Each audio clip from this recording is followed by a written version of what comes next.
আজকের ভিডিওতে দেখাবো আমার একটি মুরগির সাথে কয়টা মুরগির বাচ্চা আছে। আসসালামু আলাইকুম প্রিয় দর্শক, আবারও চলে আসলাম আমার লাইফস্টাইল নিয়ে। প্রথম থেকে শেষ পর্যন্ত ভিডিওটা দেখতে থাকুন, ভালো লাগবে। গাইস, আমি কিন্তু 4টা মুরগি শীতের মধ্যে কুচে বসিয়েছিলাম। 4টা মুরগি আলহামদুলিল্লাহ বাচ্চা ফুটিয়েছে। এখানে 2টা মুরগির বাচ্চা, একটা মুরগিকে আমি ছাড়িয়ে নিয়েছি, আর একটা মুরগির সাথে সবগুলো বাচ্চা দিয়ে দিয়েছি। গাইস, 4টা মুরগির বাচ্চা 2টা মুরগির মধ্যে দিয়ে আর 2টা মুরগিকে ছাড়িয়ে নিয়েছি। আর এই বাচ্চাগুলোর বয়স হয়েছে 24 দিন। জানুয়ারির 16 তারিখে এই বাচ্চাগুলো ফুটেছে, আর আজকে হচ্ছে ফেব্রুয়ারির 10 তারিখ। সবাই আমার মুরগি এবং মুরগির বাচ্চার জন্য দোয়া করবেন এবং কি আলহামদু বলবেন।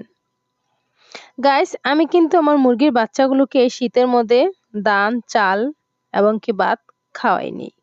আমি এদেরকে এখনো ফিড খাওয়াচ্ছি, আর 1 মাস পর্যন্ত ফিডই খাওয়াবো।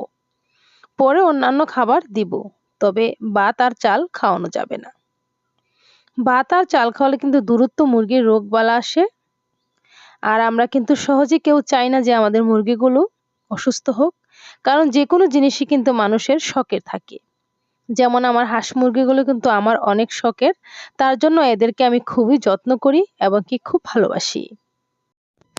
প্রিয় দর্শক, এখন কিন্তু মোটামুটি গরমই চলে এসেছে, তারপরে কিন্তু বিকাল এবং সকালে কিন্তু প্রচুর পরিমাণে ঠান্ডা পড়ে, আর এই সকালের ঠান্ডাটা কিন্তু হাঁস মুরগির জন্য খুবই বিপজ্জনক।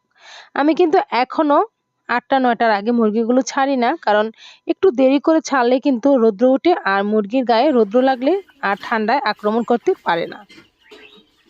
প্রিয় দর্শক, এই মুরগির বাচ্চাগুলো কিন্তু আরো 24 দিন আগে ফুটেছে, আর 24 দিন আগে কিন্তু এখনের চাইতে আরো বেশি ঠান্ডা ছিল এবং শীত ছিল। আমি কিন্তু প্রায় 10 থেকে 12 দিনের মতো হালকা কুসুম গরম পানি এই বাচ্চাদেরকে খাইয়েছি, কারণ হালকা কুসুম গরম পানি যদি বাচ্চাদেরকে খাওয়ান তাহলে কিন্তু সহজে ঠান্ডা লাগবে না। আর আমি কিন্তু সকাল বিকাল 2 টাইমই হালকা কুসুম গরম পানি করে বাচ্চাদেরকে খাইয়েছি।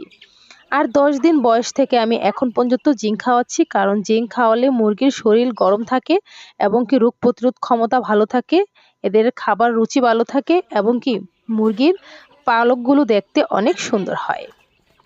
প্রিয় দর্শক, এই 24 দিনের ভিতরে কিন্তু আমি মুরগিগুলোকে একবারও মাটিতে ছাড়িনি। আজকে আমি ভিডিও করব, তার জন্য একটু ছেড়ে দিয়েছি। এখন কিন্তু বিকেলবেলা, আর ভিডিও করার পর আমি মুরগিগুলো উঠিয়ে নিব।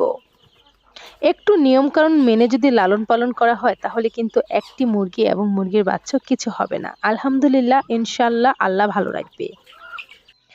আমার ভিডিওটা যদি আজকে আপনাদের কাছে ভালো লাগে, একটি লাইক দিয়ে আমার পাশে থাকবেন, আর মুরগি এবং মুরগির বাচ্চাগুলো কেমন লেগেছে কমেন্টে জানাবেন।